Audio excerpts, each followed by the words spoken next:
This is Horizon's Middle East and Africa. Our top stories this morning. Asian equities fall as a global risk rally loses steam and Chinese economic data fails to materially boost markets. Israeli Prime Minister Benjamin Netanyahu says a deal to return hostages is now approved. And a Bloomberg scoop, Rio Tinto and Glencore have been discussing a potential combination in what could be the biggest mining deal ever. Well, a very good morning. It's just gone 8 a.m. across the Emirates. I'm Lizzie Burden in Dubai, in for Jumana Basecci. Welcome to the programme. Let's check in on these markets. And it does seem that everything rally has lost a bit of steam. You had seen traders changing up their Fed bets off the back of that benign inflation data, actually seeing a readjustment there. But then we had the mixed economic data out of the US yesterday. We'll dive into that more in just a moment. But US stocks losing steam. But now US futures pointing slightly higher by 0.2% on S&P E-minis.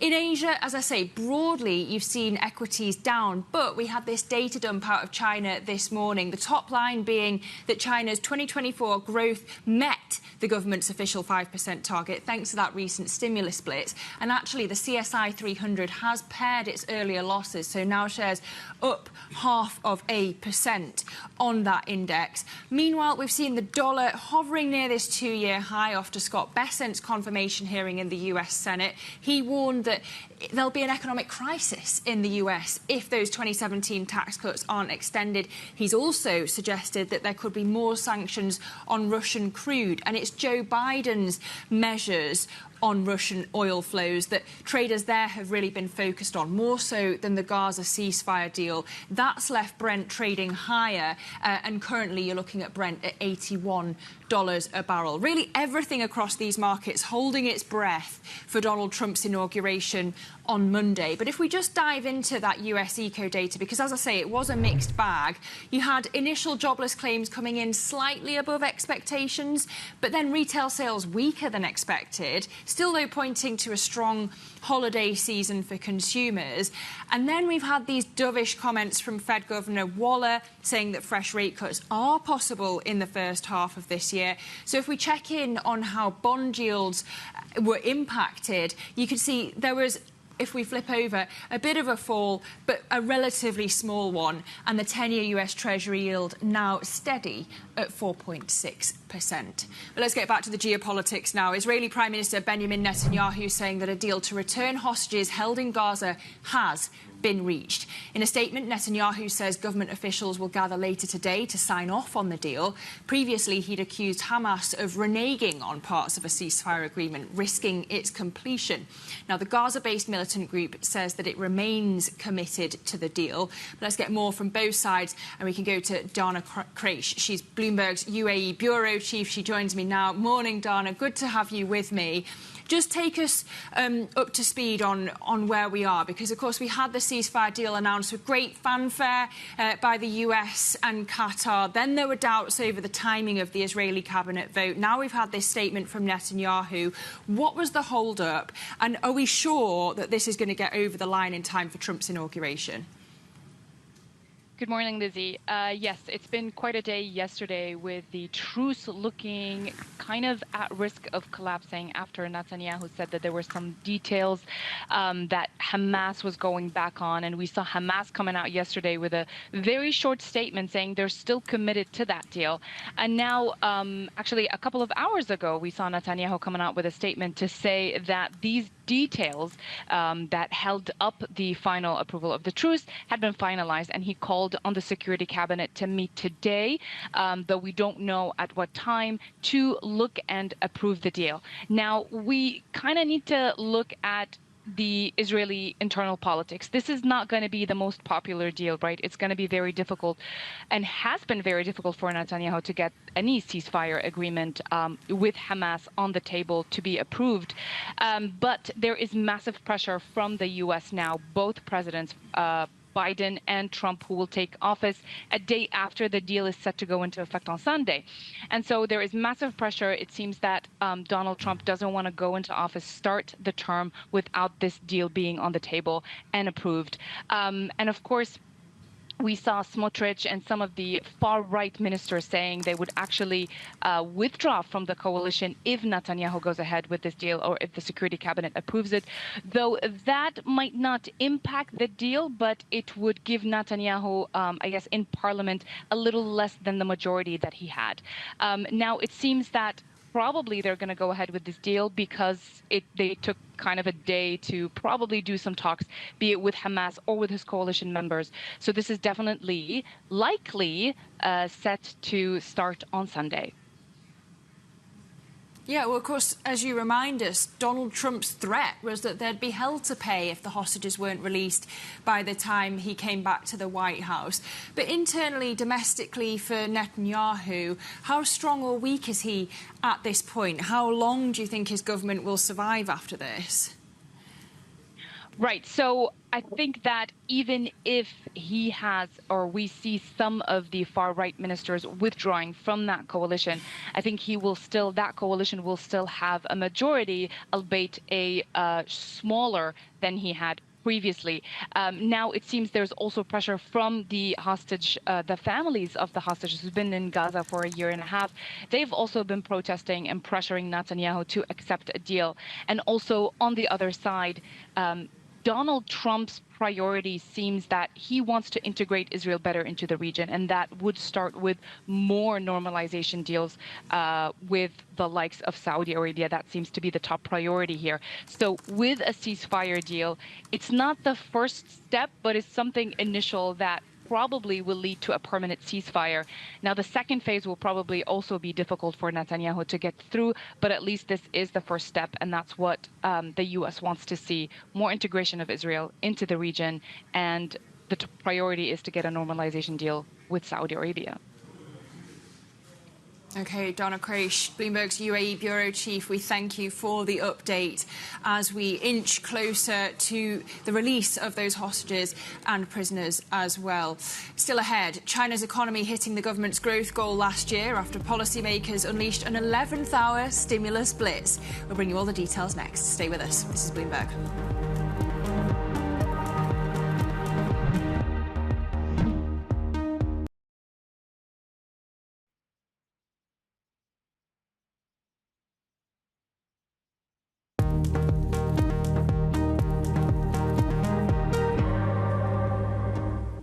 Welcome back to Horizons Middle East and Africa. I'm Lizzie Burden in Dubai. Now to China, where economic expansion met the government's annual 5% target last year as a bold stimulus push turbocharged activity in the final quarter. Let's get more now with our Chief North Asia correspondent, Stephen Engel. He joins me now from Shanghai. Stephen, good to talk to you this morning. We've had beats on GDP, industrial production, retail sales. Are we to conclude that the stimulus blitz is working? Well, it's working. I wouldn't quite go as far to say that it's turbocharged here. It is a slow recovery, and they've been trying to find a bottom to this sluggish economy that's been suffering for several years now. Yes, there was stimulus in late September. Yes, that fed into fourth quarter GDP, which came in above expectations at 5%, or 5.4%, I should say, in the fourth quarter, 5% for the full year. So they hit that target of around 5%. In fact, Xi Jinping just a few weeks ago said we were going to hit that target of around 5%, and bang, in line. 5%. Yes, there's still some weakness. Property, there's still some weakness. But they really relied on the strength that we've seen in the fourth quarter through exports. But keep in mind, the export beat that we got in December was partly because a lot of American, ordering was front-loading ahead of the possibility of those Trump tariffs coming into place on day one or soon after when he takes office in just a week's time. So, again, there's some good news, definitely, but there's still the fundamentals, structural issues, and the imbalances in the Chinese economy with persistent deflation lasting more than 2 years at the factory gate. Well, indeed, one of those issues is the shrinking population. The third straight year the population has shrunk. How big a risk is that for the economy long term? Well, long term, absolutely. And it's a big issue for policymakers and leaders in Beijing. So one thing that they're going to be talking about, leadership team in Beijing, is at the National People's Congress, the annual session of Parliament, which begins in the early part of March. Everyone's watching for what kind of stimulus to help support the economy and keep the momentum that we had in the fourth quarter going through 2025 amid those challenges. But longer term, obviously, they are very concerned about the demographic shift in China and the impact it's going to have on the workforce. So basically, we saw the population dip again for a third consecutive year. Yes, births were up slightly, the number of births, but that's still the second worst performance for new births since 1949, when the People's Republic of China was founded. So there are demographic and workforce concerns that I'm sure the top leadership will address in March. OK, our Chief North Asia correspondent, Stephen Engel, we thank you for breaking down those figures for us. Let's stay in China. Other news there. It's set to investigate allegations that the US dumps lower-end chips and unfairly subsidises its chip makers. The Commerce Ministry says the inquiry is in response to protests from local industry players against the US Chips Act. It's potentially one of Beijing's strongest retaliatory moves yet against American tech sanctions. And in other China news this morning, China Vanke shares have tumbled as much as 8.9% in Hong Kong amid questions over the status of its top executive. The shares were also hit by a local news report that the property developer may be seized by state authorities. Vanke, of course, has been in the spotlight since the start of the year as it faces a wall of debt repayments. The company didn't immediately offer comments when contacted by Bloomberg. Well, staying with the China theme, let's get analysis now. We can speak to Brett McGonegal, CEO of Capital Link. Good to have you with me, Brett. I know you spent a lot of time in the region, so I want to start there. You heard Stephen's analysis there saying that, yes, it's good data, but not quite turbocharging the economy. What's your outlook for China in 2025? Look, I was one of the long China bulls for a long period of time. I love the story. I think everything checks out. We're going to have ebbs and flows in the economic data, but I think we're in a position of hold on China right now. I think it largely comes down to the fact that Xi Jinping has got to change his stance on the market, and until that happens, I think that you're going to go through these fits and starts, and I think unfortunately people are chasing rallies right now that just don't come to fruition.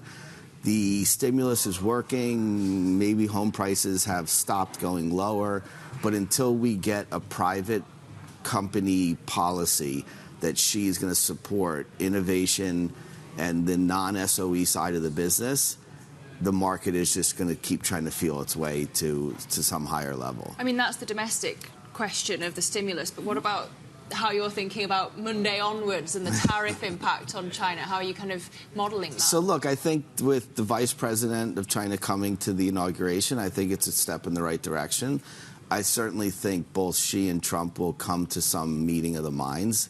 I don't think it's going to be Tuesday, but I think that the tariff position of Trump, I think, will be gradual. So I don't think you're going to get a shock to China. I think everyone's expecting the worst. So maybe you get some relief rally when you don't see the worst. But I think that there's going to be a collaborative effort. I, however, don't necessarily think that changes the Chinese thematic. OK, interesting.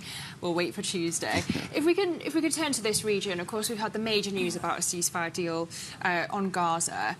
And yet that didn't happen until basically the eve of Donald Trump's inauguration, right? Biden trying to take some credit. But if this is the Trump effect before he's even back in the White House, how are you thinking about how much the world's going to change when he does come back in this region? Yeah, so look, I think that the story and the headlines that have come since the early November election really underplay what Trump is going to do. And why I say that is he's only been able to talk right now, right, from November to Monday when he gets inaugurated.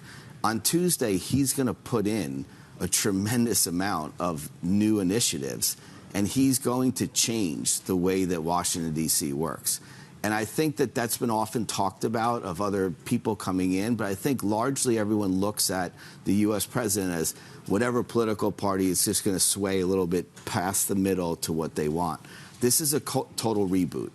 So I think when that happens, you're going to see a ripple effect and some groundswell form. And it's going to be very positive, I think, for this region. OK, in what way? Well, I just think that you're going to get rid of this idea that, the tensions will be taken down. I think that it's somewhat counterintuitive to think that he will produce cooler heads, because it's not necessarily the way he operates, but it will. And I think people will stop thinking, the ceasefire didn't happen 2 days before Biden left because of Biden. We understand that. Whatever the headlines are, they are what they are. But there's Trump is a force of nature, and he will get things done. And I think he understands the importance of the Middle East as you're having this global pivot. So I think that maybe things get more recentered in his idea here. And maybe this becomes the jump-off point or the bridge to Asia, as it should be. So I think there's going to be a lot of focus on the region. I think he's very positive towards it. And I think it goes in lockstep with a change, right? So the change is coming not just in D.C. It's going to come the way he articulates what he's doing, the way he delivers it. And he's got an affinity for the region. So I think something positive will come of it. OK. This is, something that affects the world over. But I wonder how long the dollar strength is going to last after Monday as well. So, look, I think that what people have to get ready for is there's going to be a lot of volatility, right? So it's begun already, right? It's begun, but it's going to get more. Because when you break down the conventional norm, people react. And when you break down the conventional norm and people react, headlines get built out of it, and people start to, stand on one side and predict. I don't think anyone actually knows exactly how he's going to deliver what he wants, but the form of change is often met with a lot of skepticism on one side, right? So that's where you're going to have the cooling off period. And then I think the Trump bulls are going to run with the headlines and kind of like a new shiny toy, and the markets are going to respond that way. So I just don't think you're going to get a calming effect in the market. I do think it's going to be very positive long term, but I think you're going to get through some chop in the beginning. But you think some of the Trump trades are too obvious? You were talking about Bitcoin being, too much attention paid to Bitcoin. Yeah, so look, I mean, I've been criticized as being not a Bitcoin guy. I think about Bitcoin in a different way than most people talk about it. Bitcoin to me is a stock. Right. It's not an industry. Stocks go up, they go down. If you look at it, Bitcoin is almost the same market cap as Meta or Tesla. But the amount of attention it gets and the amount of movement it gets, I just don't think is safe in that space when you put it next to maybe what a peer group would look like as far as market cap size. Is it going to be the stabilizing mechanism? Is it a store of value? We'll see. I mean, I guess you could argue it's a store of value. I don't think we've seen it yet. It certainly does not counteract the market. When the market is risk on, Bitcoin flies. When the market is risk off, Bitcoin underperforms. So it's yet to prove the hedge factor. And I think there's a lot of bluster behind it since November. Trump's going to be positive too. I don't think his first stance is to go pro-Bitcoin next week. I think he's going to put a lot of other things in. So I think people may get a little bit disappointed. But at the end of the day, it's a stock. That's the way I look at it. No one agrees with that. Not everyone agrees with that, but that's the way that I look at it. It's one take, Brett. It's going to be a volatile year ahead. I'm sure we'll catch up again throughout it. Brett McGonegal, CEO of Capital Link. Good to have you with me. Thank you this morning. But coming up on the programme, Rio and Glencore looking at a merger. We'll dig into the details of what that could mean for the mining sector, the world's largest mining deal ever, potentially. That's next. This is Bloomberg.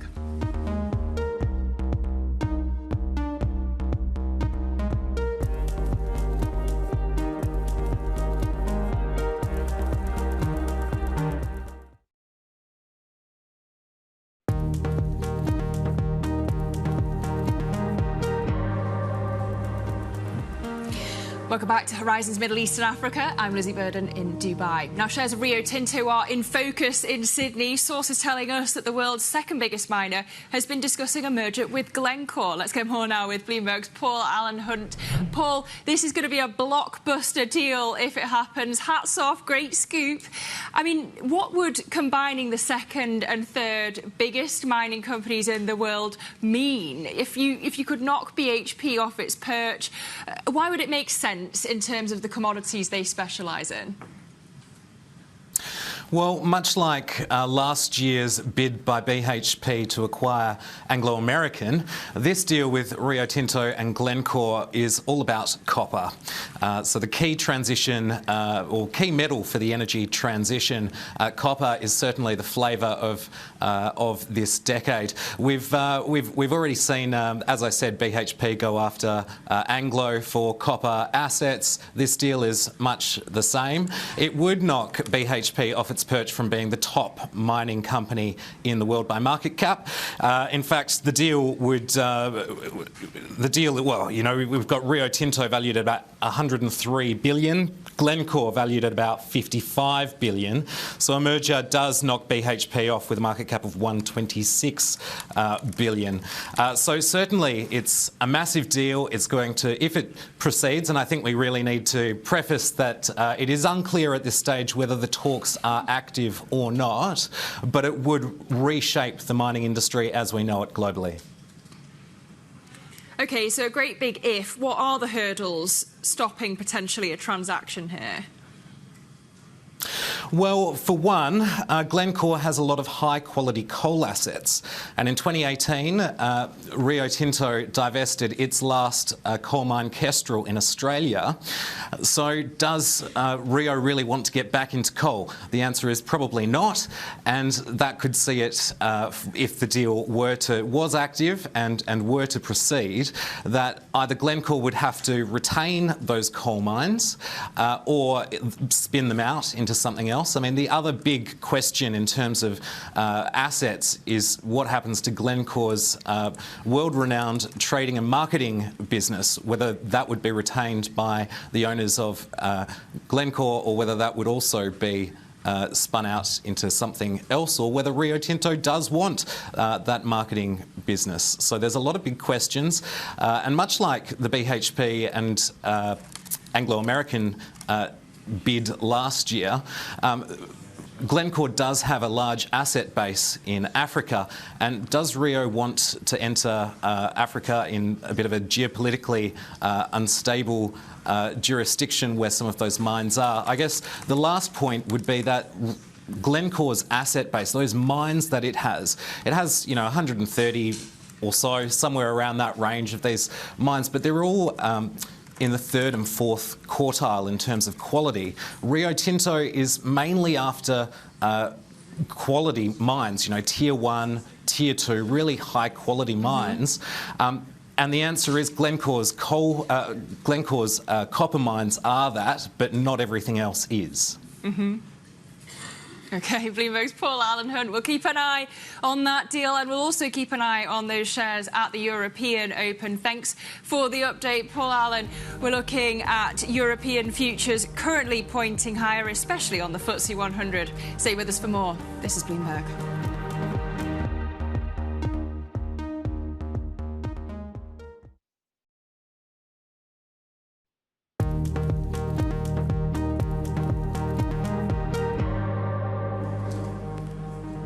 This is Horizons Middle East and Africa. Our top stories this morning. Asian equities fall as a global risk rally loses steam and Chinese economic data fails to materially boost markets. Israeli Prime Minister Benjamin Netanyahu says a deal to return hostages is now approved. And a Bloomberg scoop, Rio Tinto and Glencore have been discussing a potential combination in what could be the biggest mining deal ever. A very good morning. It's just gone 8:30 a.m. across the Emirates. I'm Lizzie Burden in Dubai, in for Jemana Basetchi. Welcome back to the programme. Let's check in on these markets because the everything rally somewhat has petered out. You're looking at futures on Wall Street pointing 0.2% higher, but we have seen traders readjusting their Fed cut bets off the back of the data we've had recently. We had that benign inflation number, but then we had retail sales coming in.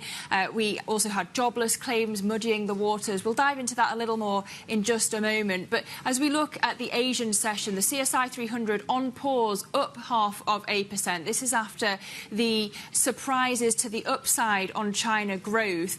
Really a data dump out of China this morning, but most of it pointing in a positive direction, giving a good reflection on that recent stimulus blitz, though, as we heard from Stephen Engel, not quite turbocharging the economy.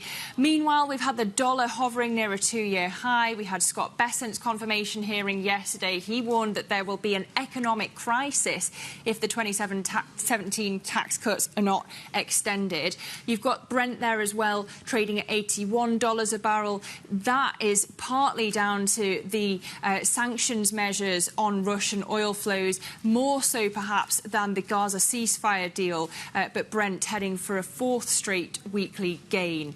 If we just look into how all of this US eco data has been feeding into the bond story, you've got the 10-year Treasury yield currently at 4.6%. We had initial jobless claims slightly above expectations, retail sales weaker than expectations, but still pointing to a strong consumer over the holiday season. Then we had to factor in these dovish comments from the Fed Governor Waller saying fresh rate cuts are possible in the first half of the year. So you saw bond yields falling, but really relatively small moves across the curve to end the week. But let's get back to the geopolitical situation here in the Middle East. Israeli Prime Minister Benjamin Netanyahu saying that an agreement to free hostages held by Hamas in Gaza has now been finalised. His security cabinet is set to convene later today, where government officials are also expected to sign off on the deal. The 3-phase ceasefire agreement is going to begin, we expect, on Sunday. Let's get more now with Sorana Parvulescu, who's EMEA Partner at Control Risks. Sorana, really good to have you with me this morning. How confident are you now that the agreement is going to endure beyond 6 weeks? So many doubts raised. Do you think that we will get to the second and third stages? I mean, we're pretty confident that the phase 1 will last. There's interest on all sides that this is happening, and it will give a respite to the change of administration in the U.S. as well as give Prime Minister Netanyahu a time to kind of reset and understand where they stand for the new administration. And similarly, Hamas needs time to sort of regroup, and obviously there's so much humanitarian impact and support that can go into Gaza in the meantime. It's harder to see, and there's a lot more uncertainty around phase 2 and particularly phase 3, because that's where fewer details have emerged. So starting from early February, we'll basically restart negotiations to look at that phase 2, which will envisage full withdrawal of Israeli troops from Gaza. But doesn't the very nature of the deal that it is phased mean it's more likely that it's going to fail? That after the exchange of hostages and prisoners, we could go back to fighting? The plan to exchange prisoners is actually phased as well. So we have a number of them. The first tranche, if I can say that, in the first phase, but then there's a second tranche for phase 2, and finally in phase 3 they envisage the return of the dead bodies of hostages and more Palestinian from Israeli prisons. So there is incentive, if you want, throughout the 3 phases. And ultimately, this is how these peace deals are achieved, like piecemeal, right? So the expectation is there will be a pause. It will give sides time to kind of think through and enjoy the peace for these 6 weeks. And then hopefully that will build credibility and trust to move on to the next phase. I mean, I kind of wonder how willing you think Donald Trump in office is going to be to flex his political muscle and really put pressure on Netanyahu to get to stage 2, phase 3 as well. Well, apparently he might have already put pressure. We don't know exactly what happened, but the negotiations started to move when Trump's future envoy for the Middle East, Steve Witkoff, showed up in Doha. And it's a unique opportunity where the 2 administrations actually work together. So I think the Trump administration will not want this to be a problem in the first few months. There is genuine incentive to have a ceasefire now to allow him to focus on other issues to start with. Yeah, but obviously this is kind of the easy bit, right? If we look further down the line, would he push Israel to include the Palestinian Authority in something, so that there's this, regional recognition of Israel, lure Saudi into that, move beyond where we are now? Yeah, that's where the questions come in. I mean, what will Netanyahu and Israel get from President Trump? There are other things. I think they will want his nod to an annexation of parts of West Bank, so that could be the trade-off for maintaining the ceasefire in Gaza, and also the question of how restructuring looks, and can they build a coalition of Arab states plus UN to support the restructuring? Would Netanyahu be happy with that? But also, as you say, will there be a normalization as part of that? And yes, we do expect in our scenarios to see more pressure from Trump on Saudi Arabia in particular to make the normalization happen. Because, of course, a big question is who runs the Strip after this, exactly, if the ceasefire even holds.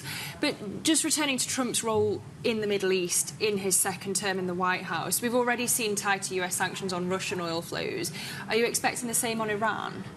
Yeah, so Iran's already heavily sanctioned. The question is more about enforcement, right? So we've seen some increased enforcement around shipping of oil from Iran and shipping companies that facilitate this. It really depends on how this conversation is going to go. Iran has already offered to talk, and their position will be to placate Israel by enticing Trump with the deal to kind of lower the tensions. It's uncertain. All of these deals will be very dramatic, either a lot of tension or suddenly announcement of some sort. But Trump will have a lot of foreign policy files to deal with. So the expectation is that he'll want to keep some sort of down pressure to deal with others, Russia, Ukraine, for example. So it would be convenient to have the ceasefire working, maybe sort of put pressure on Iran, but also suggest that there could be talks, and then sort of try to deal with them one by one, if you want. Yeah, and certainly the theme of the year. Sorana, thank you so much for being with me this morning. Sorana Parvulescu, Control Risks Partner for EMEA. We thank you.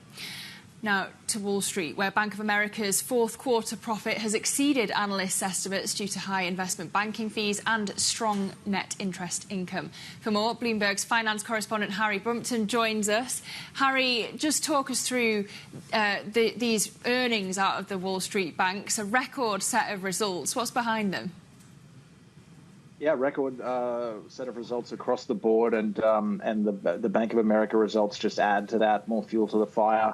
From what was already even heading into this earnings result week, had pretty strong expectations from analysts across the board. So to beat that is very impressive. Their investment banking was up 43% on the year, and Bank of America is more of a Main Street bank than some of the other big investment banks that have already reported, such as Citibank, Goldman Sachs, and a couple others. So, and JP Morgan, of course. So.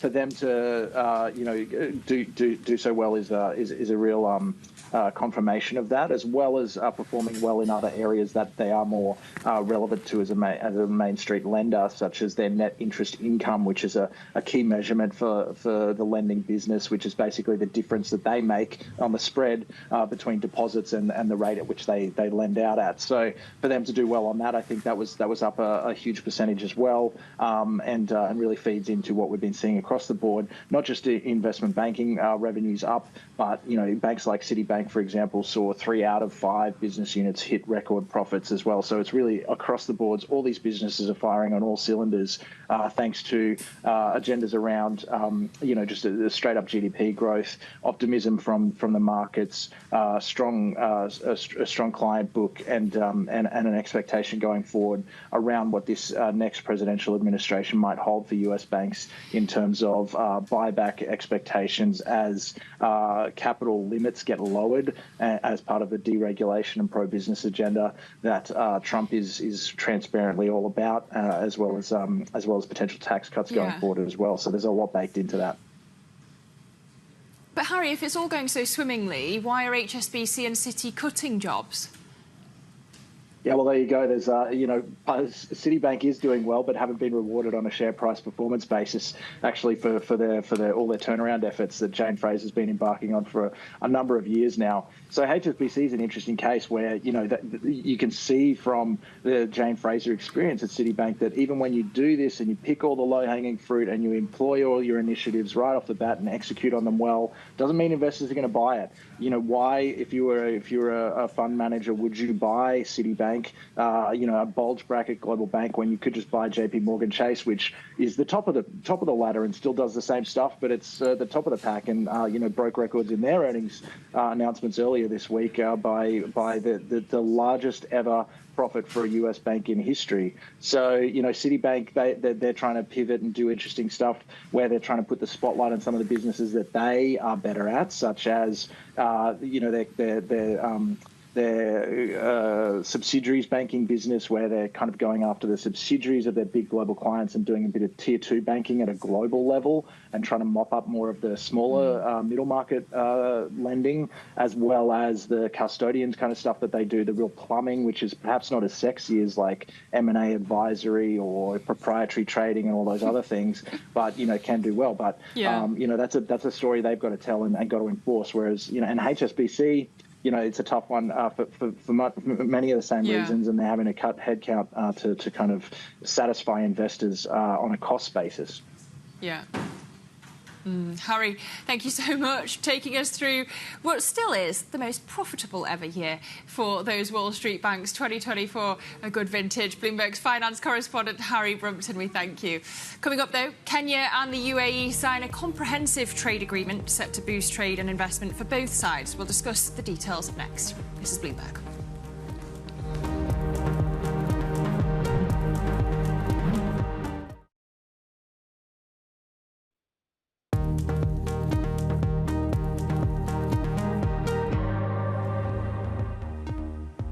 Welcome back to Horizons Middle East and Africa. I'm Lizzie Burden in Dubai.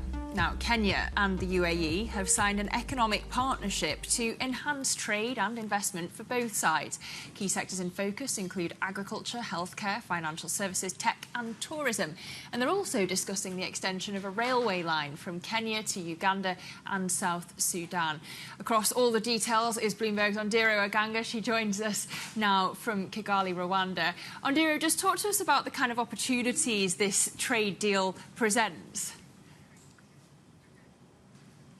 Hello, Lizzie. So one of the biggest winners from this deal are going to be Kenyan farmers who export goods like fresh produce, vegetables, fruits, meat, livestock, and also fresh cut flowers. And if you look at the relationship between the two countries, it has improved, and over the last decade, trade has doubled, closing the year at 445 billion Kenya shillings. UAE is Kenya's 6th largest export market and 2nd largest import market, with imports including critical goods such as machinery, chemicals, and petroleum goods. Another area of opportunity is going to be financing. Kenya is seeking $1.5 billion to go into bridging its budget deficit, and this money will go into boosting reserves and also buttressing the Kenyan shilling that had a fantastic run in 2024, ending the year as one of the best performing currencies in the world. And if you look at this deal in its entirety, it's in twofold. One, it presents the UAE as an ideal investment partner for African countries, but also sets Kenya as also the gateway to East Africa.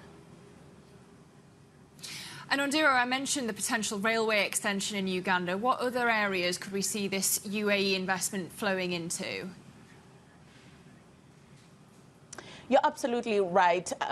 President William Ruto on Twitter said that they have begun conversations with the UAE to explore the possibility of extending the Kenyan railway line all the way from the Rift Valley to the border with Uganda. And a feasibility study is being done on the viability of this project in terms of promoting regional integration, movement of goods, and also people. And this comes after Uganda signed a deal with Yarpi Mekezi to build a standard gauge railway all the way from Kampala, connecting it to the border with Kenya. But Kenya wasn't able to honor its part of the deal previously because China pulled funding.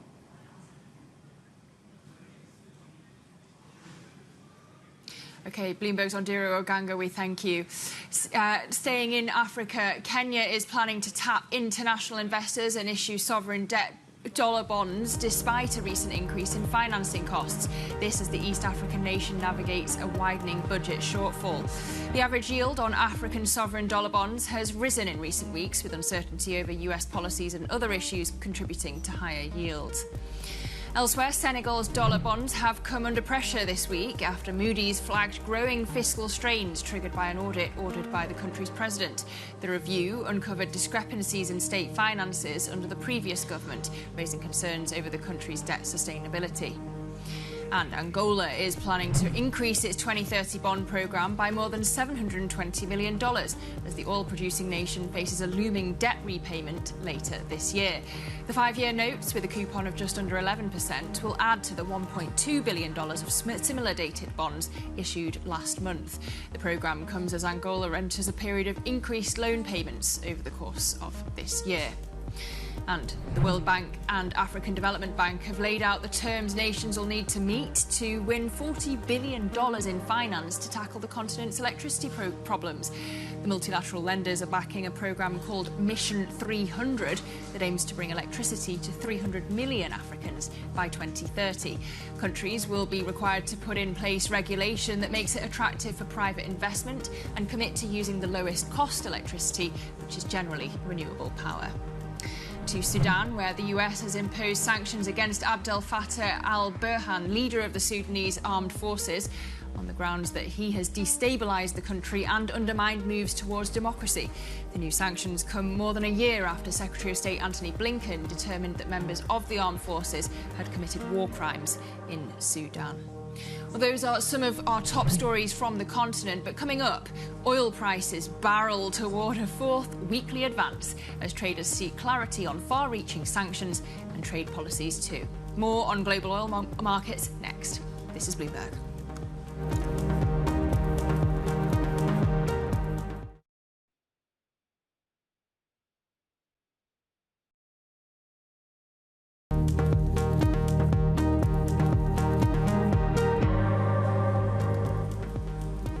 Welcome back to Horizons Middle East and Africa. I'm Lizzie Burden in Dubai.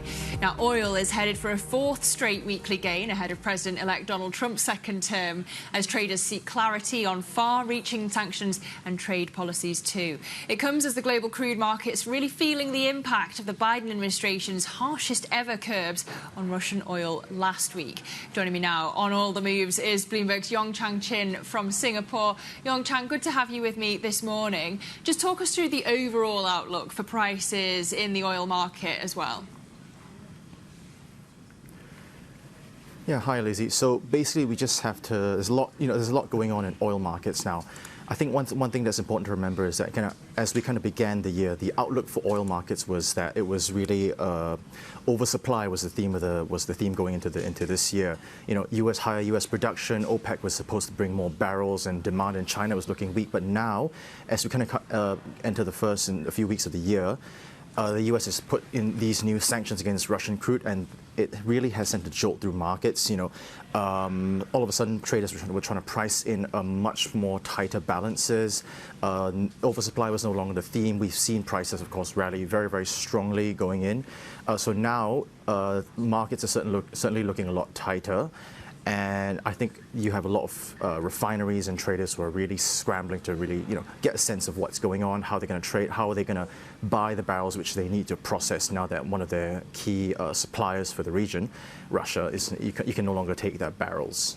So there's a lot going on. So, for example, India and China, two biggest markets, so they've had to really try and look for alternative supplies. So the immediate reaction so far is that prices in the Middle East, crude, there is becoming a lot more expensive, and so that there's just a lot more that they'll have to source from other markets. Yeah, interesting in particular to see that they're knocking on Saudi Arabia's door. Where are they looking to get this oil in the Middle East in particular then? Yeah, so long-standing buyers of Russian oil, in particular India and China, they're looking at grades in the Middle East, which traditionally have been a bit more expensive than Russian oil. So it's so Saudi barrels are one.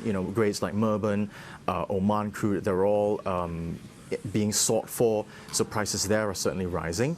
But certainly we've had more buying from places like the US, in European oil markets as well. So it really is a global search for more alternative supplies for oil, and that's kind of what's happening in markets right now, especially the physical markets. For sure, the refineries are feeling a pinch, but as well in shipping, there's a key route along basically the sort of eastern Russia to China, so that shipping for that, the freight costs have gone up a lot because most of the sanctions were targeted at the vessels, for example. So there's been a rush to kind of either get these vessels, get the existing vessels shipping as much of the oil as possible, or to find new vessels, and that's kind of pushing freight rates higher as well. So we're really seeing the implications and the ramifications of the sanctions, being felt really, really far and wide here. Yeah, and kind of outweighing the geopolitical situation, perhaps, when it comes to the Gaza ceasefire. Bloomberg's Yong Chin in Singapore, we thank you for that analysis. And staying with the sector, Bloomberg has learned that BP has told staff it's eliminating 4,700 positions internally and more than 3,000 contractor jobs. The company has stopped or paused 30 projects since last summer as it focuses on ones that make the most money. The job cuts amount to about 5% of BP's global workforce. So that's one of the top headlines in the oil energy sector. But just checking in on oil, Brent trading at $81.78 a barrel, stronger 0.6% there. We were talking about the impact of the sanctions. Could be tricky for Saudi Arabia to wade in here, given that it's co-leading OPEC with Russia. We'll get into it more in the next hour of the programme. But Jennifer Zabasajja will be joining me, so do stay with us for the second hour of Horizons Middle East and Africa. This is Bloomberg.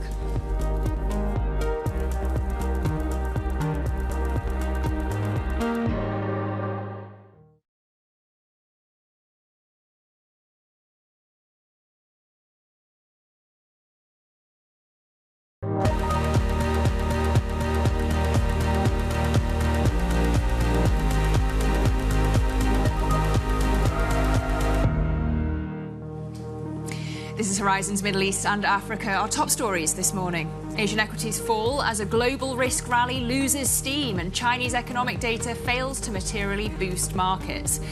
Israeli Prime Minister Benjamin Netanyahu says a deal to return hostages is now approved.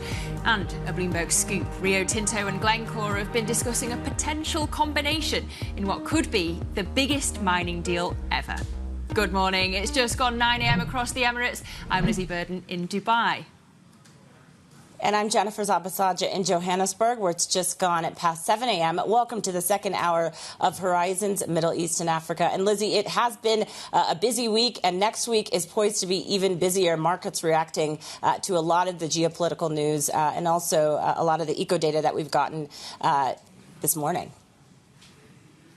Yeah, you're totally right. Everybody waiting for Donald Trump's inauguration in these markets. Jen, uncertainty seems to be the only thing we can be certain about in 2025. Yeah. Great to be back alongside you, Jen. Let's check in on these markets as they stand this morning. We've got futures pointing higher on Wall Street after this kind of everything rally. S&P E-mini futures up 0.2%. We did have the benign inflation data, meaning a bit of a readjustment in terms of where traders saw Fed cut bets this year. Then we had the retail sales numbers coming in, a mixed picture really for eco data there. But if we look at the Asian session, as you say, losses for the MSCI Asia Pacific Index down 0.2%. But on the CSI 300 before the break, those shares were up 0.5%. They're back now about 0.4% up currently. We had those growth numbers in particular out of China showing that 2024 actually met the official 5% target, thanks in part to that recent stimulus blitz. So the CSI 300 paring its earlier losses. Meanwhile, you're looking at the dollar hovering near this 2-year high. We had Scott Bessent's confirmation hearing in the US Senate warning that there'll be an economic crisis if the tax cuts aren't extended. And interestingly as well, we also heard him suggesting that there could be more sanctions on Russian crude. And you're seeing there Brent trading at $81 a barrel. But if we just dive into that eco data from the US for just a moment, as I say, it was a mixed bag. We had initial jobless claims coming in slightly above expectations, but just look at these retail sales numbers, weaker than expected, but still pointing to a pretty strong holiday season for the consumer. We also, of course, had those dovish comments from the Fed's Waller saying that fresh rate cuts are possible in the first half of the year. Not what everybody thinks, but Waller thinks so. So as a result, if we just look at how bond yields reacted, a relatively small move, but the 10-year US Treasury yield currently steady at 4.6%. Jen. Yeah, let's turn to the news out of the Middle East. Israeli Prime Minister Benjamin Netanyahu says a deal to return hostages held in Gaza has been reached. In a statement, Netanyahu says government officials will gather later today to sign off on the deal. He had previously accused Hamas of reneging on parts of a ceasefire agreement, risking its completion. The Gaza-based militant group says it remains committed to the deal. For more on this, let's go to Tel Aviv now and speak to Bloomberg's Oliver Crook, who is there for us. So, Oliver, great to get you on the ground there. Talk to us about these latest statements from Netanyahu and the likelihood whether we'll actually see this passing. Yeah, so listen, now the likelihood is much higher than it was even 24 hours ago. I mean, this all sort of happened in really rapid succession, where on sort of Wednesday evening, we heard that there had been a deal reached between Hamas and Israel. And this, of course, has been a long-awaited thing. This is something that's been negotiated for months and months and months in Doha by the Egyptians, by the Qataris, by the Israelis, by the United States. And finally, it seemed that there would be a ceasefire, a 6-week ceasefire to get on the table. Then there were some stumbling blocks over the last 24 hours. There was disagreements, we understand, on the veto rights about who would be released in terms of the Palestinian prisoners over that period of time. But it appears now that after that sort of extended negotiations in the last 24 hours, hearing from the Israeli Prime Minister this morning, saying that basically he is satisfied with those, and that means that the Security Cabinet will then convene today. They will vote on it. And if that moves forward, and this is what we expect now, we will have the first hostage releases when this deal goes into effect on Sunday. We understand that the first hostages to be released will be 3 women during that period of time. Over the next couple of weeks, there will be hostages released progressively. That will also mean that prisoners will be released from the Israeli side to the Palestinian side. But critically, what it will also mean is obviously a ceasefire and the sort of total stopping of fighting within Gaza and the beginning of the withdrawal of the Israeli troops from the populated areas of central Gaza to the east side of the Strip. And Oliver, talk to us about just the significance of this actually getting through the line for Prime Minister Netanyahu. This has been 15 months of a lot of turbulence for him and his government, and also a lot of the families that are there. Yeah, I mean, Jen, the first thing you see when you get here to Tel Aviv is, in the airport, you see all the sort of posters for the hostages. I mean, you go to any sort of city in the world, you'll still see that around synagogues and Israeli embassies. And this is really very present in the minds of the people here in Israel. And there's been a real division within Israel about how to sort of continue prosecuting this war. And really sort of a lot of protests in the streets, and a lot of people here in Tel Aviv in particular, very upset with Benjamin Netanyahu and the sort of right-wing coalition that he has built, saying that basically they wanting to prosecute the war with greater sort of aggression than would actually help bringing back these hostages. This is a #1 priority here in Israel and for Benjamin Netanyahu. What the real debate centers around is within this sort of cabinet with these sort of right-wing parts of the government, some of whom had even sort of suggested that they would actually walk away from the coalition government if this deal were signed, because they want to continue to pursue the war, to continue to pursue it aggressively in order to basically wipe out Hamas entirely. What this ceasefire seems to do is sort of bring people together, though this, we should say critically, this is a ceasefire for 6 weeks. This is the first of 3 phases that has been sort of put together for this architecture of the ceasefire, which would ultimately end in total peace. It is going to be very difficult, I think, for the right-wing parts of this government to continue the ceasefire after 6 weeks. This may not be the sort of light at the end of the tunnel that the rest of the world is anticipating. We'll have to see how that plays out with internal Israeli politics. But for the time being, it appears that that ceasefire will go into effect this Sunday. All right, and we'll wait for the developments on that. Bloomberg's Oliver Crook with the latest in Tel Aviv. Oliver, thanks so much for your reporting. Well, let's go from the geopolitics back to the markets. As I say, we've got stocks in Asia actually down this morning on the MSCI Asia-Pacific Index by 0.25%. But we have had China's announcement that it hit its annual GDP growth target last year, failing, though, to inject broader optimism, though the CSI 300 is up 0.4%. Let's get analysis now. We can speak to Edward Lim, CIO of Covenant Capital. And what a day to get you on, Edward, because you were long China anyway before this data. What makes you so confident? No, we're looking to long China before this data. So let me just look at the way we think about China. I'm Asian, I'm Chinese. It's not politically correct to say this. But I do agree the Western narrative. Don't look at the national statistics data when you're trying to understand the state of the Chinese economy. But instead, look at micro data, look at alternative data, and then from there, we have a better picture of what the economy is doing. So take, for example, if you try to understand the export economy of China, we look at cargo throughput, we look at import-export of the Asian trading partners of China, and that will give us a better sense of where China economy is going. So we look at different set of data, and well, GDP is headline news. Well, I just add to the folder of skeptics in trying to look at GDP as a key barometer of the state of the Chinese economy. That's really interesting. So different ways of reading the economic impact. I wonder, though, when you think about 2025, you've got the questions about domestic stimulus, but you've got questions around Trump tariffs as well. How much do you see one offsetting the other? Well, I think I'll make 2 points here. Trump 2.0 versus Trump 1.0. The difference is that right now, we and the Chinese authorities know exactly what will be coming from Trump in compared to the first presidential term. We're waking up to tweets and we're reacting to tweets. But I think right now we have a clear idea what it will be. We may not know the form that it will come with, but we can run a lot of scenario analysis or trying to understanding tariffs is going to come.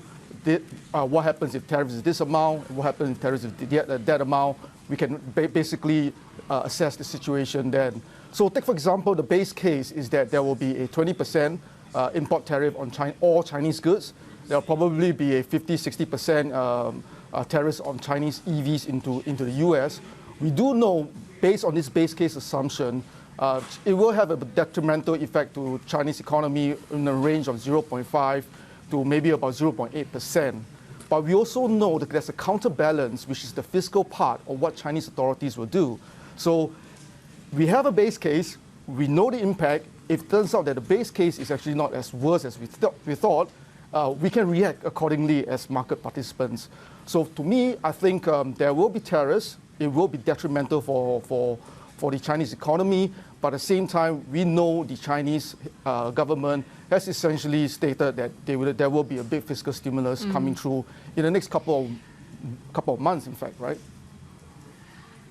Well, I mean, you might be able to make assumptions about the levels, but there is, of course, the question about the timing of the tariff introductions. We reported that perhaps it would be more gradual, incremental, the way these tariffs are implemented. And when you think about the US domestic economic impact of this, I know that you don't see Fed cuts in the first half of the year, in contrast to the Fed's wallet.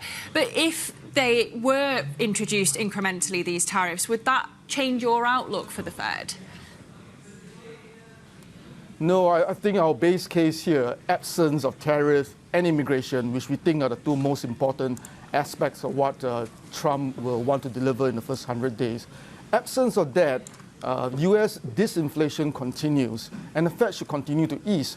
But what we are saying that if there is indeed a increase in tariffs and a mass deportation in a very short time for U.S., that will have a significant negative impact for the U.S. economy. And that puts the Fed in a bit of a quagmire, right? You know, the Fed is the only central bank in the world that have a dual mandate.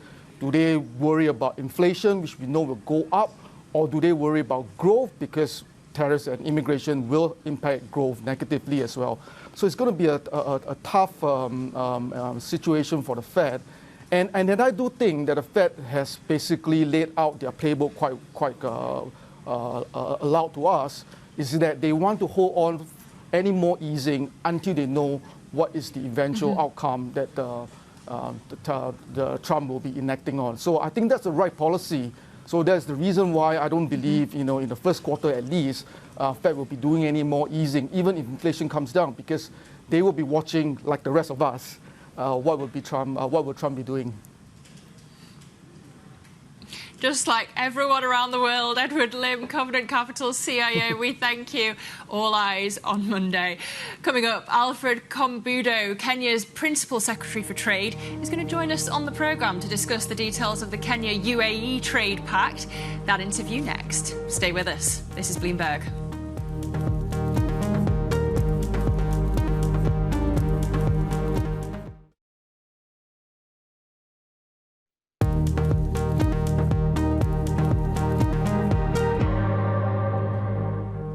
Welcome back to Horizons Middle East and Africa. I'm Jennifer Zabasaja in Johannesburg. Kenya and the UAE have signed an economic partnership agreement to enhance trade and investment for both sides. Key sectors in focus include agriculture, healthcare, financial services, tech, and tourism.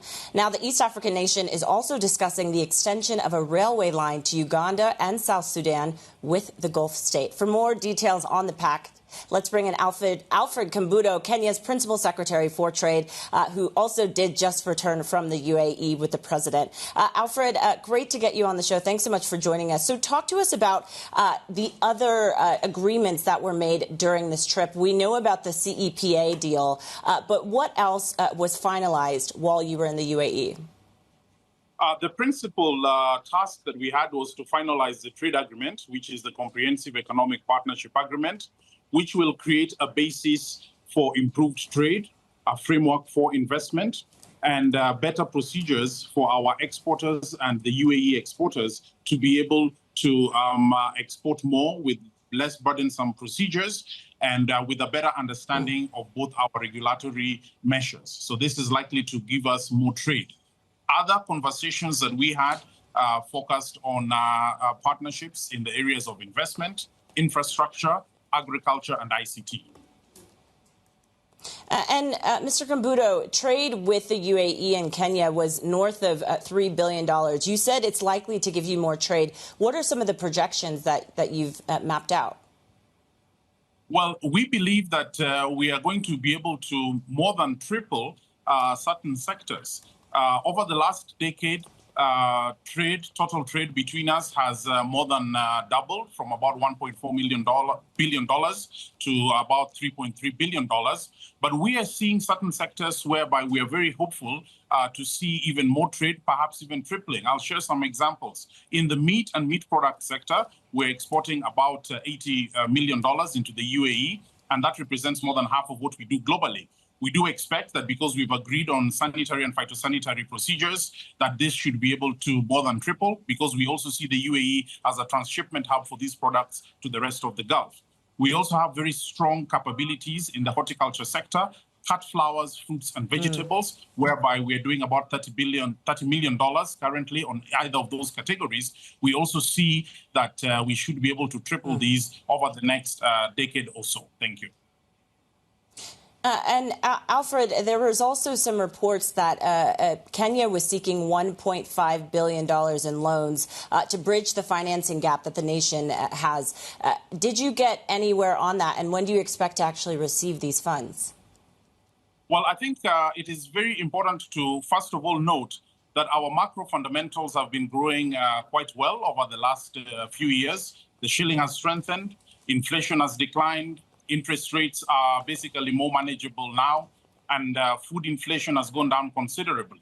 So this creates the momentum that we need to then be able to do additional development projects. And it is for this reason that we are approaching the UAE and other partners for certain projects that are key for advancing the next stage of our economy, which includes areas such as the railway, areas such as ICT investments to drive social infrastructure, and so on and so forth. These were part of the conversations that we have had. But as I stressed, the primary conversation was to do the landmark signing of the Comprehensive Economic Partnership Agreement.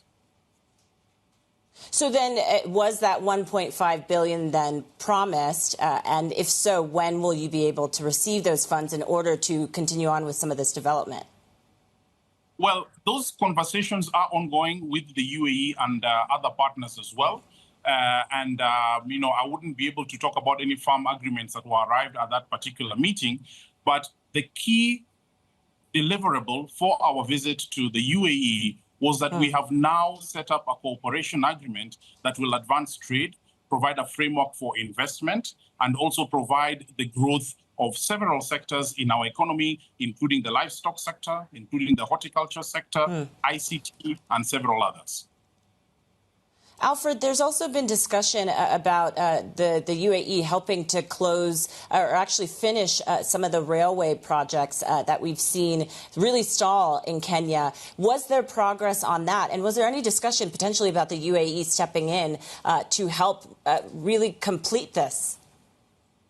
So Kenya and the UAE have very common capabilities around being the gateways into the continent of Africa for Kenya, and the UAE being a gateway into the Middle East and the rest of Asia. The railway, as we have it now, needs to go into the hinterland towards Uganda and connect us into Rwanda and all those other countries, and therefore becomes a key part of us being able to mobilize aggregation and to be able to bring in commodities right from the deep depths of the continent. We look at this cooperation as one that will enable us to potentially finalize this railway into Uganda and therefore strengthen our capabilities for trade. Were there talks about Abu Dhabi ports potentially taking it over? Not that I'm aware of. Okay, so then we've seen in the past, though, a lot of these projects, including China and other partners that you've had in the past, come in and not be able to actually finish the project or the financing in order to get these projects done. How do you see this relationship with the UAE being different from some of the other partners you have? Well, the relationship with the UAE, as formulated by the Comprehensive Economic Partnership Agreement, creates a broad framework for trade and investment to deepen. It is not just about the public sector, it is centrally about the private sector. And what do I mean by this? It basically means that we now have a common understanding of how the rules around exporting meat products and other sanitary and phytosanitary measures will go.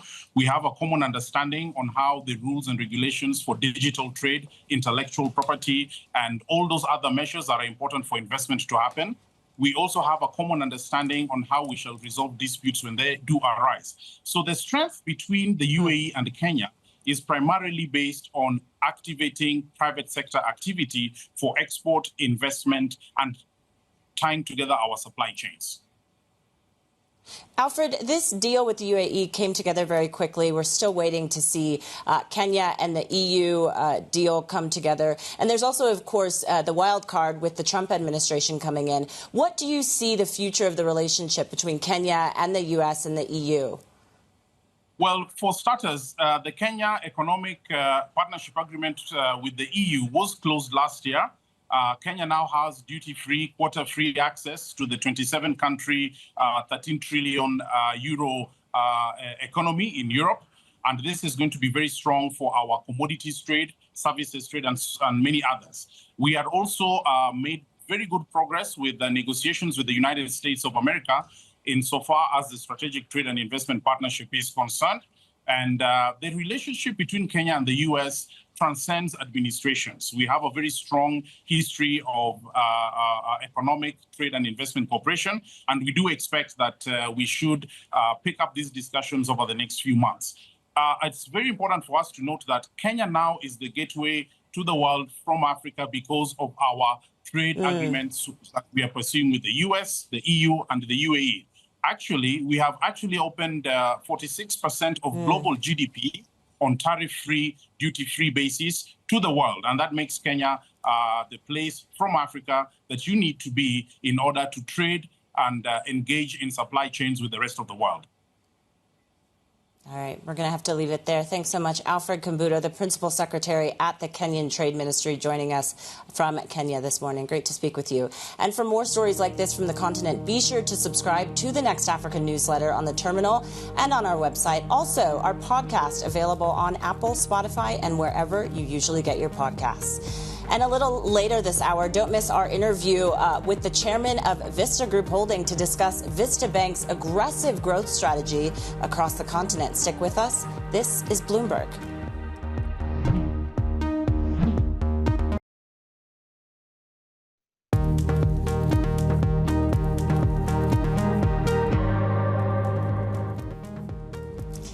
This is Horizons Middle East and Africa. Our top stories this morning. Asian equities fall as a global risk rally loses steam. Chinese shares regaining some ground after economic data out this morning. Israeli Prime Minister Benjamin Netanyahu says a deal to return hostages is now approved. And a Bloomberg scoop, Rio Tinto and Glencore have been discussing a potential combination in what could be the biggest mining deal ever. It is just gone 7:30 a.m. in South Africa. I'm Jennifer Zabasaja in Johannesburg. And I'm Lizzie Burden in Dubai, where it's just gone 9:30 a.m. Welcome to Horizons Middle East and Africa. Jen, great to be back with you at such a momentous moment for the Middle East in history, really. Yeah, for the Middle East, really, and globally, Lizzie. Of course, we're just a few days out from President-elect Trump taking office. So markets really on watch for a lot of the different stories that we're following. Let's just look, though, at where markets are positioned, though, ahead of the trading day. If we take a look at U.S. equity futures, tilting to the green right now. But as we mentioned in the open there, losing a bit of that exuberance that we did see earlier in the week. And I think it's fair to call it exuberance because we saw a number of benchmark indices up. But stocks on Thursday really struggled to continue that, and that came after that mixed U.S. retail sales report on Thursday in the U.S. We did see some of the benchmark indices close moderately lower. The 10-year yield not doing too much, but we did see yields backing off ever so slightly after we got a bit of dovish commentary from Fed Governor Waller. Right now, the 10-year at 4.61%. We mentioned the data out of China as well, really reverberating across Asian markets. China's GDP grew at 5.4% in the fourth quarter, fastest pace in a year and a half, though not enough to lift markets up, really. We're seeing the MSCI Asia Pacific index down marginally, and it's snapping a 3-day win streak. We're also paying close attention to Brent crude up just over 0.6%, trading just below, actually, $82 a barrel, and about to notch its fourth straight weekly gain. And also, I was mentioning we're just a few days out, of course, from the inauguration of President Trump. So I figured it would be a good opportunity to take a look at the dollar because many places around the world are paying close attention to it. Listen, right now we're seeing the dollar steadying, but it is set for its first weekly decline since November. And a lot of that is due to some of those jitters over the uncertainty with the next administration. And yet, as you can see from this chart, we're still seeing the dollar hovering near 2-year highs. So the question is, how long does this actually last? And really, what does this mean then for a number of the currencies globally? But let's now turn back to the region here in Africa. Africa's Vista Bank will launch in Europe, expanding global trade opportunities between Africa and Europe. The group's recent approval to open in France bodes well for its target for presence in 25 countries by 2025 to 2026. For more, I'm pleased to welcome in Simon Tiemtore, Vista Group Holding Chairman, joining us in a very late night from Minnesota. Simon, great to speak with you. So talk to us about the decision to expand to France. Why France, of all places you could expand? Jen, first of all, thanks for having me and thanks for giving us the opportunity to share with the world this exciting news that comes in terms of Vista Group expansion. Obviously, France is the first location of our global expansion, as we want to be present in a global financial market, primarily to provide the missing link to African economies and provide a platform that will be the gateway to provide international trade, international payment, corresponding banking for the countries where Vista Group operates and to help develop our countries of operation. So naturally, we operate in a lot of French-speaking countries, and French not only is a global financial market, and it gives us access to the European market and to the rest of the world. And we've seen a number of French banks, European banks, really exiting the continent or retreating from the African continent. You already have a lot of these relationships with some of these French banks. How has that benefited Vista Bank's operations on the continent? I mean, this has been tremendous for us. I mean, obviously, as you rightly mentioned, there's been an exit of all the major banks outside of emerging market, including Africa. And you see the like of Standard Chartered and HSBC, BNP Paribas, and Societe Generale. We've greatly benefited from it by acquiring some of BNP Paribas assets in a continent and some of Societe Generale assets in a continent. These banks comes with quality asset, liquid asset, and high net worth individual and corporate banking relationship that have fueled essentially the growth of Vista Bank over the years. And as they continue to exit. Simon, quantify that for us, though. I mean, how have you greatly benefited? Well, we greatly benefit from a balance sheet standpoint. I mean, from a diversification of also of our offering. Historically, and Vista started as an SME bank, and these bank, because they were primarily focused on large corporate banking, high net worth individuals, and with a strategic global footprint, we were able to take that over and add it to our offering, essentially to broaden our banking offering and essentially playing in the entire landscape of banking from SMEs to large corporates and also high net worth individual, and also adding to our international trade capabilities, strengthening our balance sheet. And because we have an ambition, has, to be in 26 countries by 2026. And as we want to position as a global Pan-African institution, we're capitalizing on the exit of those major banks, major financial institutions to establish essentially Vista Bank. Are there more plans to do so, Simon?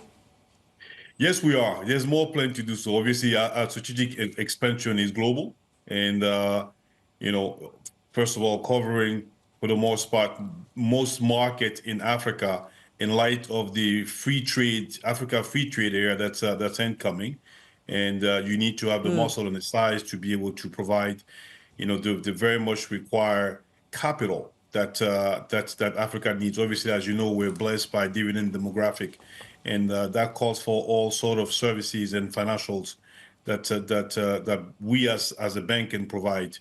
France is the first international operation. We are looking into the UAE, and we're looking to the US as well as to Asia at some point. So we want to connect Africa to the world, and we want to be the gateway for Africa to the rest of the world to promote trade and international trade. Simon, how are you funding this, though? I mean, it seems like you have quite a war chest to be able to do this. Give us some insight into that. Well, we're very much supported by our strategic partner, which is Afrexim Bank. Afrexim Bank has been, the catalyst, I want to say, for Vista's expansion over the years. Obviously, as we're growing, we're adding more partners. We're talking to more global financial institutions such as JP Morgan that are also supporting us in our expansion strategy. Our growth is simply done by reinvesting our own equity, and but also leveraging on the support of, as I mentioned, banks such as Afrexim Bank, which has been our primary, financial, backer for our expansion. We do work with them strategically in all the countries where we operate as a local partner, to co-finance and provide advisory services and capital that our countries need and our private sector needs. By looking at strategically how we can finance to get a national economic development plan of the countries where we operate. And finally, Simon, do you have plans to expand on the continent? We know you're a West African primarily bank. East, Southern Africa, what are the plans there? Look, we're already in Mozambique. We operate in Mozambique. We want to connect Mozambique to the rest of Southern Africa. Recently, we just visited Botswana. If you have an expansion to look at other southern countries such as Namibia, Uganda, Zambia, and South Africa, and the rest of in East Africa at some point. To be global is not simply being in West Africa. West Africa has been our blueprint thus far, but we're looking at the entire continent, as I mentioned earlier, because we want to be a global Pan-African bank, and we want to prepare ourselves to provide the very much financial services that's required in light of the Free Africa Trade Area that is being implemented across the continent. We have to leave it there. Thank you so much for your time. That's Vista Group Holding Chairman Simon Tiemtore joining us in Minneapolis. Great to get you on. Thanks so much. Yeah, really great conversation. Now, I want to take us to a Bloomberg scoop. We're going to be keeping an eye on the miners at the European Open. FTSE 100 futures actually outperforming Eurostoxx 50 futures, partly perhaps thanks to that stronger China data, but also because Rio Tinto is said to be discussing a merger with Glencore. And this, if successful, would create a mining behemoth that would rival BHP. Let's get more now from Bloomberg's Paul Allen Hunt, who joins us from Melbourne. Paul, hats off. This is really an incredible scoop. Group. It would be a blockbuster deal, but it isn't the first time this merger's been proposed. I've got déjà vu to just over a decade ago. What's changed since then, and why would it make sense for the two sides? Yes, you're right, all the way back in 2014. And at that time, it was all about iron ore and Australia. So Glencore and Rio Tinto both had different size market caps at that point in time. And we're looking at iron ore as a future growth opportunity for Glencore, and it certainly proved to be a very good move for Rio Tinto at the time, but that transaction never happened. Now, skip forward, like you said, over a decade later, we're starting to hear or experience that déjà vu. Market caps have changed. Rio Tinto's now worth $103 billion, while Glencore's worth $55 billion. But if they were to merge, it would knock BHP off its perch as the top miner globally at $126 billion. So we do need to ensure that we know that there is not necessarily live discussions happening at the moment, but we do know that Rio Tinto and Glencore spoke about a potential merger. It is unclear at this stage as to just how far those conversations have gone or whether this deal is still live. Well, even that could move the markets later on. I wonder, what are the hurdles ahead for this potential deal? Oh, look, it's not going to be a smooth transaction, much like BHP going after Anglo-American last year. There were plenty of hurdles in that. I mean, the first one that jumps to mind is Rio Tinto only recently divested its entire coal portfolio, but Glencore actually built its coal portfolio in recent years, and it's got a very impressive high-quality met coal business. Does Rio Tinto want to go back to coal after divesting it all? Many would probably say no. Would that have to be spun out into a separate business, or would Glencore keep it somehow? The other part of this is also Glencore's got a very impressive trading and marketing arm. What happens to that? Would that culturally sit within Rio Tinto, or would that be kept by owners of Glencore at the moment? So there's plenty of challenges out there. I mean, another one is that Glencore has some amazing zinc and other mines in Africa. Does Rio Tinto want to step into that region and take some of those mines as well? So the driver behind this is actually copper, as it was for BHP attempting a takeover of Anglo-American last year. That was all about copper. And there's one mine, the Collahuasi mine, that both Anglo-American and Glencore have stakes in. So it's interesting to see how that majors are pursuing copper. Really exciting M&A, or potential M&A. Bloomberg's Paul Allen Hunt, thank you for joining us with the latest in Melbourne. Now, to one of our top interviews, Nigel Farage has told Bloomberg that his Reform UK party is not anti-immigration. In a half-hour interview with our Bloomberg UK Politics podcast, the former Brexit campaigner put forward a mixture of tax and spending cuts. This as Reform UK looks to move from the political fringes to really challenge for power. Take a listen. If we want the City of London, where we're sitting right now, if we want our tech sector to be a world leader, if we want to turn this place into one of the crypto trading centres of the world, all those things, there's a lot we can do with British people, but we will need some highly skilled people from other parts of the world. I have no problem with that at all. So that was the Reform UK leader, Nigel Farage, speaking to Bloomberg's Caroline Hepker and Will Shaw. Interesting, of course, given his latest spat with Elon Musk, who, of course, he had that short-lived flirtation with, Elon Musk wading into European politics. But you can listen to the rest of that conversation and get your daily dose of UK politics with me and the rest of the team by subscribing to the Bloomberg UK Politics podcast, wherever you get your podcasts.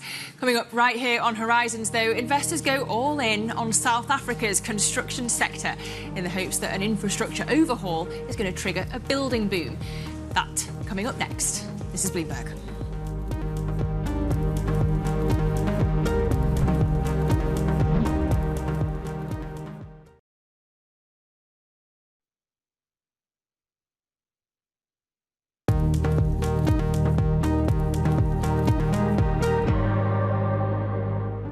Welcome back to Horizons Middle East and Africa. I'm Jennifer Zabasaja in Johannesburg.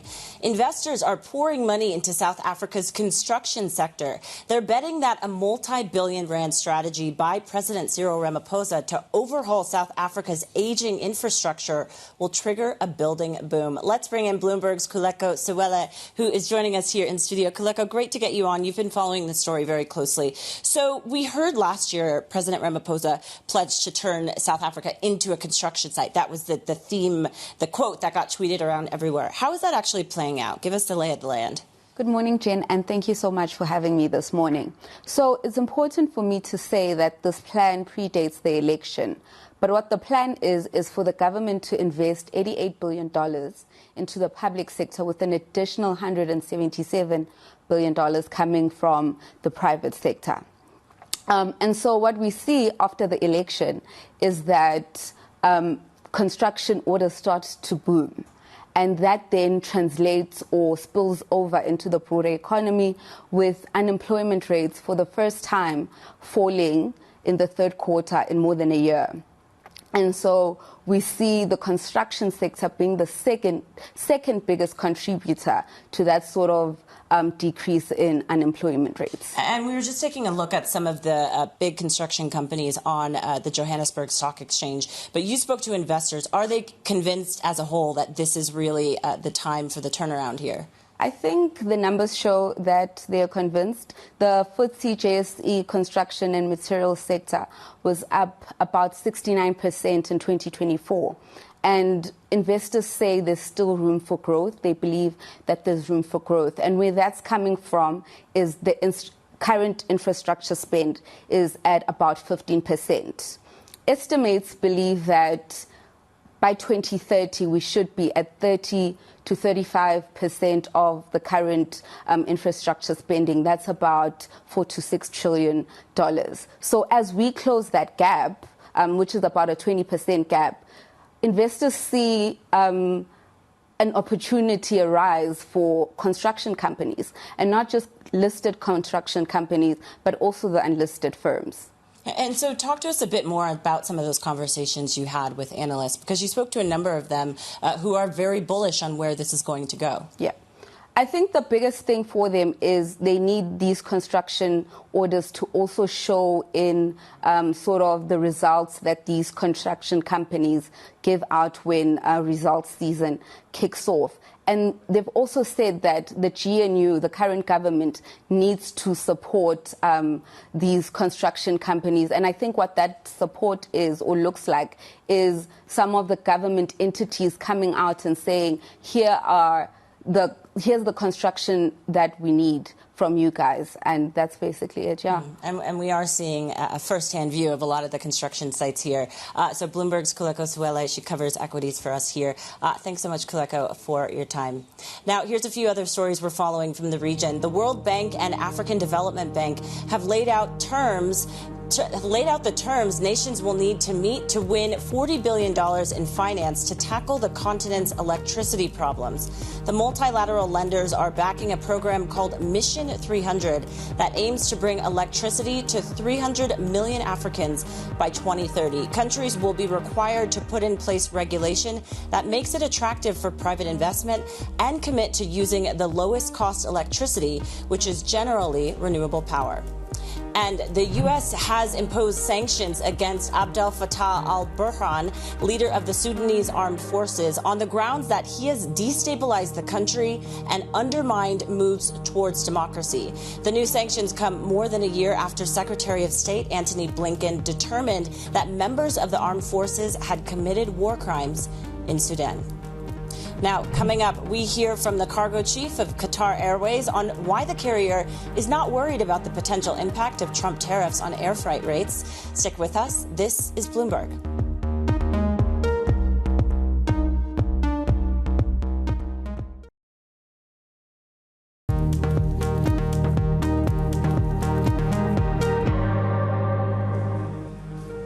Welcome back to Horizons Middle East and Africa. I'm Lizzie Burden in Dubai. Now, Qatar Airways Cargo Chief says shoppers' insatiable appetite for rapid delivery will help drive air freight growth of as much as 10% this year. Speaking to Bloomberg, Mark Druce says heading into 2025, the carrier is not concerned about the risk of higher US tariffs, given the lack of clarity about the incoming administration's plans. Here is what he had to say.